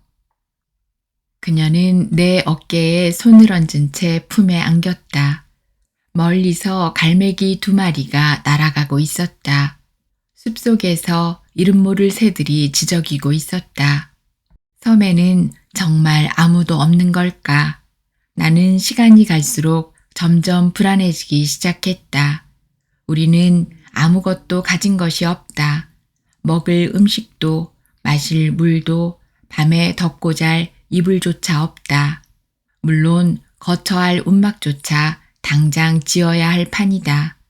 그리고 밤에 맹수라도 습격해 온다면 우리는 꼼짝없이 외딴 무인도에서 객사할 것은 틀림이 없다. 그러나 그녀는 아랑곳하지 않았다. 그저 안전한 곳으로 피신해 왔다는 안도감에 젖어 있었다. 아니야, 나는 이곳을 벗어나야 돼. 나는 이곳에 살 수 없어. 나는 그녀와 이곳에서 무의미하게 죽을 수는 없어. 내가 그녀를 사랑하지도 않는데 내가 왜 그녀를 위해 목숨을 버려? 이건 말도 안 되는 거야. 나는 탈출을 결심했다. 그녀에게 탈출을 권유해도 그녀는 단호하게 거절할 것이다. 나는 혼자 떠나는 것이다. 내가 탈출을 기다리고 있을 때 마침 바다 저 건너편에 배가 지나가고 있었다. 나는 바닷속으로 뛰어들어갔다. 신고 있던 구두를 벗어 팽개쳐 버리고 바지도 벗었다. 바닷물은 차가웠다. 나는 정신없이 바닷물 속에 내 몸을 던졌다. 뒤에서 누군가 따라오고 있었다. 나는 돌아보지도 않은 채 배를 향해 헤엄을 쳤다. 숨이 찼지만 견딜만 했다. 그러나 헤엄을 치기 위해 열심히 손발을 휘젓고 있는데 몸은 전혀 앞으로 나아가지를 않았다. 배는 점점 멀어져 가고 있었다. 나는 다급해 더욱 힘을 내어 헤엄을 쳤다. 그러나 물속에서 허우적거릴 뿐이었다. 그리고 몸뚱아리는 점점 물속으로 빠져들어가고 있었다. 누군가 나를 붙잡고 있었기 때문이었다. 그 힘은 나를 조여왔다. 나는 뒤를 돌아보았다. 순간 나는 기겁을 했다. 그녀가 어느새 내 뒤까지 따라와 내 허리를 2팔로 휘감고 있었다. 그녀의 몸에는 아무것도 걸친 것이 없었다. 나는 필사적으로 그녀의 팔을 풀려고 안간힘을 썼다. 그러나 그녀는 더욱 세차게 내 몸을 감고 있었다. 나는 그녀를 향해 소리를 질렀다.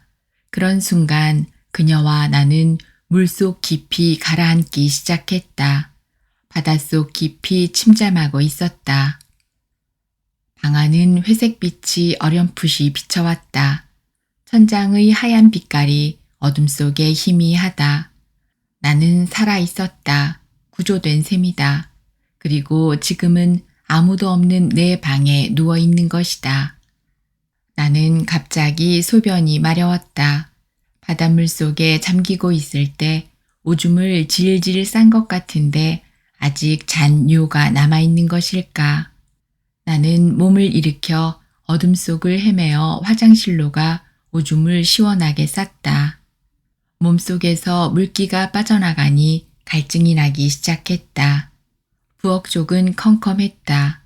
냉장고 문을 열어 보리차를 담아둔 물통을 꺼내 통째로 마셨다. 찬 물기가 목구멍을 타고 밑으로 내려가고 있었다. 목구멍과 뱃속이 시원해지며 머리속도 맑아지고 있었다. 냉장고 문을 닫고 막 부엌을 나서는데 옆에서 환한 불빛이 비치고 있었다. 그 불빛은 그녀의 방에서 흘러나오는 것이다. 나는 불빛 쪽으로 빨려가듯 그녀의 방으로 걸음을 옮겼다. 방문이 반쯤 열려진 상태로 방 안은 불이 켜져 있었다. 아직 자지를 않고 무엇을 하나. 그러나 방 안은 무척 고요했다. 숨소리를 죽이고 야밤의 침략자 모양 비스듬히 열린 방 안으로 고개를 디밀었다. 그녀가 보였다. 그녀는 침대에 누워 있었다. 하얀 잠옷을 입고 옆으로 누워 있었다. 어깨로부터 허리까지 곡선을 그리듯 굴곡이 선명하다. 둔부가 둥그렇게 원형으로 이루어지고 있었고 긴 다리가 미끄러지듯 길게 뻗어 있었다. 잠옷은 그녀의 허벅지 중간쯤에서 접혀져 있었다. 포개진 두 다리가 불빛에 현란하다. 나는 문 사이로 그녀의 몸을 한참 훔쳐보았다. 나의 관찰은 음흉스럽고 비열한 행동인 줄 알면서도 나는 그녀의 몸을 서서히 더듬고 있는 것이다. 나는 극도로 자제하면서도 시선을 옮기지 못하였다. 나는 그녀가 혹시 후다닥 일어나 뭘 훔쳐보는 거예요? 라고 소리 지를까봐 조심스러웠다. 아무래도 이쯤에서 물러나는 것이 좋을 거야 하며 나는 나의 치안의 모습을 거두고 내 방으로 들어와 침대에 누웠다. 머릿속은 온통 그녀의 몸으로 꽉 차 있었다. 그리고 또 다른 상상에 빠져 있었다. 살며시 그녀의 방문을 열고 들어가 그녀의 옆에 눕는다.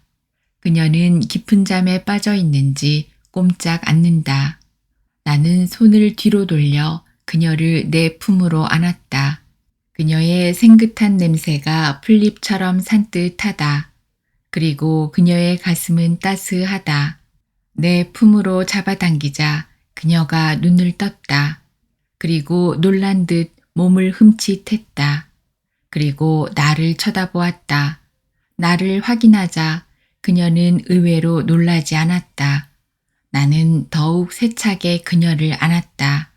그녀의 얼굴이 내 품에 파묻혔다. 내 몸은 점점 달아오르기 시작했다. 그러나 그녀의 몸은 돌덩어리처럼 차갑게 굳어져 가고 있었다. 내 몽상 속의 그녀는 미라로 변해가고 있는 것이다. 아침에 그녀는 식탁에 앉아 커피를 마시고 있었다. 마시는 것이 아니라 커피 잔을 만지작거리며 음미하고 있었다. 창문 밖 아침은 잿빛이다. 금세 한 줄기 비라도 내릴 것 같이 음산했다. 나는 마치 어젯밤 그녀를 강간이라도 한 것 같은 죄의식에 그녀를 똑바로 쳐다볼 수가 없었다. 그러나 그녀는 첫날 밤을 보낸 신부 모양 다소곳이 앉아 있었다. 무표정한 얼굴이지만 평화가 깃들여 있었다. 그녀가 같이 도망가자는 것은 확실히 농담이다. 그 말을 진지하게 생각한다는 것은 나야말로 정신 나간 사람인 것이다.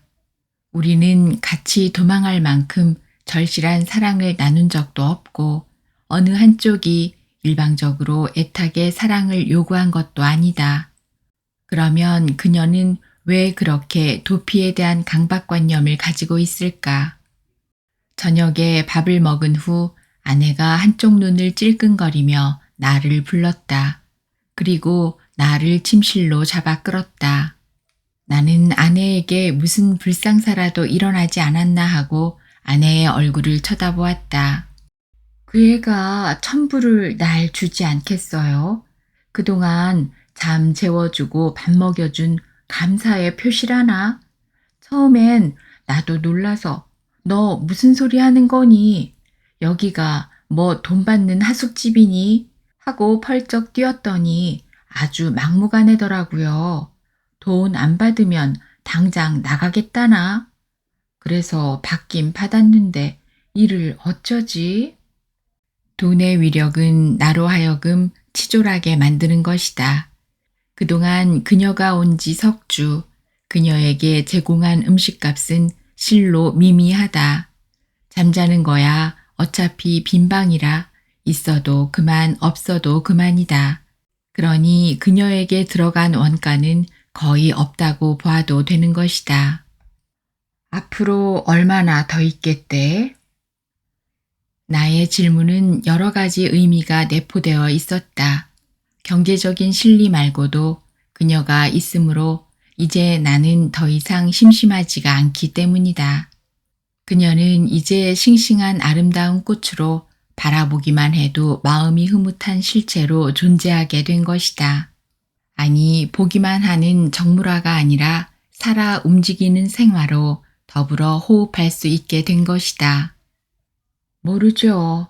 하여간 불편하더라도 절대로 싫은 표시 보이지 마세요. 아내는 내 속과는 관계없이 경제적인 실리만 마음에 두고 있었다. 한 달에 1,000불씩만 받는다면 한 달이고 두 달이고 그저 오래오래 있어주기만 한다면 얼마나 좋으랴. 전 남편한테 위자료를 아주 많이 받은 모양이에요. 가지고 있는 집도 100만 불이 넘는다나요? 그러니 일할 필요가 어디 있겠어요? 아내는 그녀가 돈이 많은 것을 한껏 부러워하고 있었다. 나도 그녀가 돈이 많이 있다는 것이 다행스럽게 생각되었다. 금상첨화, 이왕이면 다홍치마라는 생각이 머리를 스쳤다. 나는 점차 이상한 상상력으로 빠져들어가기 시작했다. 그녀의 도피제의가 농담이 아니라면, 그래서 더 적극적으로 나올 경우 내 마음은 흔들릴지도 모른다. 그리고 앞뒤를 안 가리고 나는 나의 도덕, 아내에 대한 책임이나 윤리 같은 것을 팽개치고 그녀의 유혹에 말려 들어갈지도 모른다는 생각이 서서히 일기 시작하였다. 그것은 내 인생을 망치는 대단한 실수일 것이다. 그리고 그 패배는 절대로 회복될 수도 없을 것이다. 그러나 그녀는 나의 후회와 죄의식을 충분히 망각시켜 줄 것이다. 아내는 새 출발할 수 있는 인내심을 가지고 있을 것이고 우리는 어쩌면 심심치 않게 나머지 인생을 행복하게 보낼 수도 있을 것이다. 그녀를 바라보는 눈이 달라졌다. 그녀는 청초한 아침꽃 모양 새로운 모습으로 나에게 다가왔다. 나는 두 번 다시 그녀의 침실을 엿보는 점잖지 못한 짓을 하지 않았다. 이제 그녀는 나와 얼굴을 마주칠 때마다 방긋 미소를 짓곤 했다. 나는 그 미소에 될 수 있는 한 무표정한 반응을 보이려고 애썼다. 언젠가는 그녀가 또다시 농담을 걸어오기를 바랬다. 그럴 때 나는 그 농담 속에 그녀의 진위를 면밀하게 파악하겠다고 다짐했다. 그녀와는 며칠 동안 아무런 대화를 나누지 않았다. 어느 날 갑자기 TV를 보고 있는데 나에게 불쑥 나타났다. 밤이 꽤 깊어가고 있었을 때였다. 저 혹시 제가 자고 있는 동안 저에게 전화 오지 않았어요? 전화요? 어디서요? 나는 어리둥절하여 그녀를 쳐다보았다. 남편한테서요. 남편이요? 전화라곤 아무한테서도 온 적이 없는데요. 전화벨이 전혀 울리지 않았거든요. 그녀는 이상한 듯 고개를 갸우뚱했다. 내가 잘못 들었나? 전화 울리는 소리가 나고 나를 찾는 것 같은 말소리가 분명히 났었는데, 분명히 남편일 텐데. 그녀는 꿈속에서 헤매고 있었다. 꿈이 현실로 이어지기를 매듭짓고 있었다. 그리고 그 매듭이 풀어지면 또 꿈을 꾸기 위해 잠을 자고 있는 것이다. 그녀는 왜 자기를 버린 남편을 기다리고 있을까? 이미 저 멀리 날아가 버린 새가 지쳐서 다시 돌아오기를 바라는 것일까? 그러나 그녀는 남편을 기다리는 것이 아니다. 그녀는 도망가고 싶다고 했다. 남편에게서 멀리 도피하려고 이곳에 왔는데, 그리고 도망가고 싶다고 그녀가 말하지 않았는가. 그녀는 그녀의 머릿속에 깊게 박힌 남편에게서 떠나가고 싶은 것이다. 남편의 잔재가 소멸되도록 안간힘을 다하고 있는 것이다. 이제는 그녀의 혼자 힘으로 쫓아오는 남편을 피할 수 없을 것이다. 뿌리치기에는 너무 힘에 겨울 것이다. 누군가의 도움이 필요하다. 같이 손잡고 나갈 동반자가 필요한 것이다. 동반자가 있을 경우 남편은 더 이상 추격을 포기할 것이다. 나는 그녀의 동반 제의를 두려워하면서 한편 은근히 기다려지는 이중성을 가지고 있었다. 결단력 없는 소심한 내가 단호하게 그녀의 제의를 거절할 수 없고 그저 우유부단하게 그녀에게 끌려갈지도 모른다. 뒤를 돌아보며 질질 끌려갈 바에는 처음부터 마음을 굳게 먹고 칼날같이 잘라야 하는 것이다. 불행을 자초할 수는 없는 것이다. 그러나 나는 그녀를 볼 때마다 나의 칼날은 엿가락 모양 흐물흐물해졌다. 그녀는 점점 그 미소가 고혹적이다. 그럴수록 앞으로 다가올 결정적인 순간에 나는 속수무책이었다. 그녀는 점점 얼굴이 밝아지고 아내와도 쾌활하게 대화를 나누었다. 이젠 마음이 안정이 된 모양이구나. 아내가 그녀의 밝은 표정을 보고 좋아했다. 그럼 이제 나도 내 살 길을 찾아야지.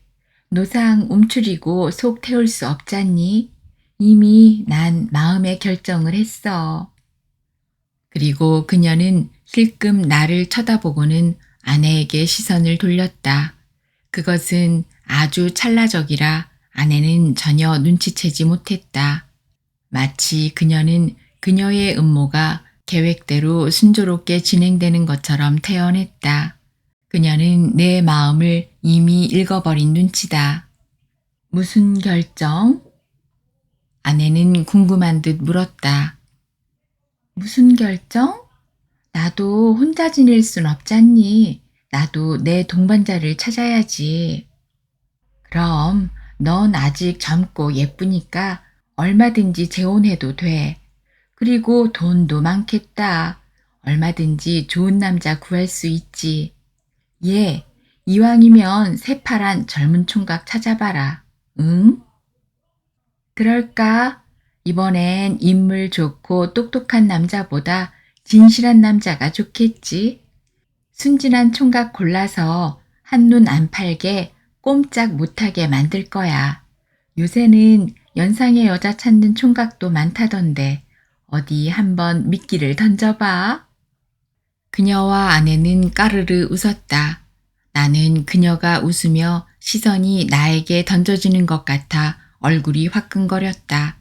그러나 아내가 없는 사이 그녀의 눈과 의미 있어 보이는 엷은 미소는 내 가슴에 박히고 있었다. 그녀는 마치 먹이를 낚어 채려는 암여우 모양 내 주위를 빙글빙글 돌고 있는 것이다. 기회만 있으면 낚어채 쏜살같이 달아날 것이다. 그러면 아내는 닭 쫓던 개 모양 멍청해지겠지. 아내의 방심을 그녀는 노리는 것이다. 총각 운운하는 것은 나 같은 얼치기 남편을 누가 유혹하겠냐는 투로 다분히 아내를 안심시키려는 유도작전에 불과하다. 그녀는 똑똑한 남자보다 어수룩한 남자가 필요할 것이다. 잘생기고 돈 잘 버는 남편은 이제 진절머리가 났을 것이다. 그날 밤은 비가 오고 있었다. 가을이 꽤 깊었는데 이제 그 가을을 다 쓸어버릴 듯 제법 비가 오래 내리고 있었다. 이제 그녀가 온 지도 2달이 넘었고 그녀의 탈출 계획은 잠시 보류된 듯 무심한 나날을 보내고 있었을 때였다. 여느 날 밤과 같이 나는 소파에 깊이 몸을 파묻은 채 TV를 보고 있었다. 눈꺼풀이 내려앉으려 해 침실로 들어갈까 말까 하고 망설이는 중에 갑자기 부엌 쪽에서 인기척이 났다. 그녀였다. 서서히 식탁으로 걸어와 의자에 가만히 앉았다. 나는 상체를 일으킨 채 TV에서 눈을 떼지 않았다. 그러나 신경은 온통 그녀에게로 쏠리고 있었다. 내일 떠나기로 했어요. 그녀는 나지막하게 말하였지만 나는 큰 바위가 떨어지듯 철렁했다. 비행기표를 사놓았지요. 나는 이제 올 것이 왔구나 하는 생각에 걷잡을 수 없는 혼돈에 빠지기 시작했다. 그녀의 급작스러운 통보에 나는 아무 준비나 대책도 없는 것에 대해 불안해졌다. 어디로 가는 거죠? 나는 마치 적진에 완전 포위당해 최후의 탈출을 시도하는 소대장에게 묻듯 조심스럽게 그녀에게 물었다. 그녀는 빙긋 웃었다. 한국으로요. 거기가 제일 안전해요. 아직 경숙에게는 알리지 않았어요. 어차피 알게 될 테니까요. 경숙은 아내의 이름이다. 그동안 무척 방황했어요. 나에게는 처음으로 닥쳐온 시련이에요. 그러나 그 고통은 참을 수가 없었지요. 체념하려고 무척 노력했지만 그렇게 쉽게 이루어지지는 않았어요. 요새는 하도 잘 갈라서니까 이혼했다면 남의 일처럼 대수롭지 않게 생각했는데 막상 내게로 닥쳐오니까 처음에는 증오와 분노로 남편의 배반을 용서할 수가 없었지요. 밤마다 남편과 그 여자를 죽이는 꿈을 꾸었지요. 칼을 든 나에게 그들은 웃고 있었어요. 나는 사정없이 난도질을 했지요. 죽는 순간까지 그들은 순교자처럼 미소를 짓고 있었지요. 나는 거의 미쳐 소리를 지르다 깨어나곤 했지요. 그 증오심은 오래갔었지만 한편 내 자신이 초라해지더라고요. 버림받았다기보다 내 자신이 왜 이렇게 되었나 하는 자책감 같은 것이었지요. 나 혼자 초라하게 비를 맞고 있는 기분이었어요. 벼랑 끝에 홀로 서 있는 비참한 느낌이 들었고요. 놀랍게도 내 머릿속에는 남편 생각으로 꽉 차 있었어요. 하루 종일 그는 내 의식 속에서 떠나지를 않았지요. 그러다가 갑자기 남편을 채간 그 여자만 나타났다 하면 나는 다시 증오심으로 속에서 불이 나기 시작했어요. 그녀는 잠시 말을 멈추고 창문 밖을 응시하였다. 밤은 더욱 깊어가고 있었고 빗소리만 가느다랗게 들릴 뿐이었다. 나는 탈출을 결심했어요. 남편에게로부터 도망가기로 했지요. 남편이 내 몸에서 사라지기를 바랐어요. 여기저기 돌아다녔지만 그러나 남편은 어느새 알고 나에게로 쫓아왔어요. 나는 더 멀리 멀리 도망을 다녔지요. 그래서 여기까지 오게 된 것이죠. 이렇게 멀리 와서 방에 꽁꽁 숨어버리면 나를 못 찾을 줄 알았거든요. 그러나 남편은 귀신같이 나를 찾아내지 않았겠어요. 나는 너무 괴로워 이젠 도망가기도 귀찮아졌어요. 지쳐버린 것이지요. 그러나 문득 김 선생님을 보고 다른 생각이 떠올랐지요. 김 선생님이 누구냐고 묻고 싶었지만 그것이 나라는 생각이 들어 조용히 있었다. 내가 왜 그 생각을 진작하지 못했나 후회할 정도였지요. 그것은 아주 기발하고 신나는 일이었어요. 그리고 남편이 더 이상 추적하는 것을 완전 포기하는 일이었지요. 그것이 무언지 아세요? 동반 탈출이지요. 같이 도망가는 거죠. 남자와. 나는 긴장하기 시작했다. 이제 남은 거라곤 그녀의 강력한 힘에 내가 끌려가는 것밖에 없었다. 나는 단호하게 거절할 수 없게 되겠고 그저 비겁하게 뒷걸음칠 수밖에 없는 것이다. 그러나 한편 그녀의 올가미에서 벗어날 수 없을 정도로 나는 이미 깊이 그녀의 함정에 빠져 있는 것이다. 천상 타협할 수밖에 없다. 정리할 시간을 달라고. 그렇게 마음먹으니까 아주 편안해지더라고요. 남자와 같이 도망가는 거 아주 멋있잖아요. 영화에서 보는 것처럼. 그래서 나는 당장 실천에 옮기려고 했죠. 아무 남자와 도망가는 거. 나는 내 귀를 의심하였다. 그녀는 지금 아무 남자라고 했다. 나를 구체적으로 지목한 것이 아니라 아무 남자라고. 그저 내 앞에 나타난 아무 남자와 같이 도망가는 거죠. 내 의식에서 남편을 쫓아버리기 위한 하나의 수단이죠. 결국은 나는 그녀의 남편을 쫓기 위한 수단으로서의 암흑의 남자인 셈이다. 밤중에 길을 잃어 아무도 없는 길거리에 차가 고장나 지나가는 아무 차라도 오기만 바라는 그 아무나가 바로 나인 셈이다. 내가 남자한테 버림받았는데 이제 어느 남자를 좋아하고 말고 하겠어요? 남자라면 지긋지긋한데 그저 나는 남편을 잊기 위한 일시적 도움이 필요한 거지요. 나는 결국 일회용이다. 필요할 때 한 번 쓰고 버리는 휴지 같은 존재다. 나는 배반당한 것 같은 모멸감이 났다. 얼굴이 굳어지며 가슴이 뻥 뚫린 기분이다. 그러나 그녀에게 무슨 잘못이 있겠는가? 그것은 순전히 일방적인 나의 착각인데 그녀에게는 아무런 책임을 물을 수 없는 것이다. 그러나 아직 기회는 남아있다. 그것은 복수와 무모한 사랑 둘 중 하나를 선택할 여지가 있는 것이다. 그녀가 비록 아무나로서 나를 선택한 이상 나는 그녀와 같이 있을 것이고 그리고 언젠가는 내가 그녀를 먼저 차버리던지 아니면 그녀와 오래오래 같이 사는 것이다. 그것은 그때 가서 결정해도 되는 것이다. 그녀는 아무나에서 당신으로 바꿀 것이다.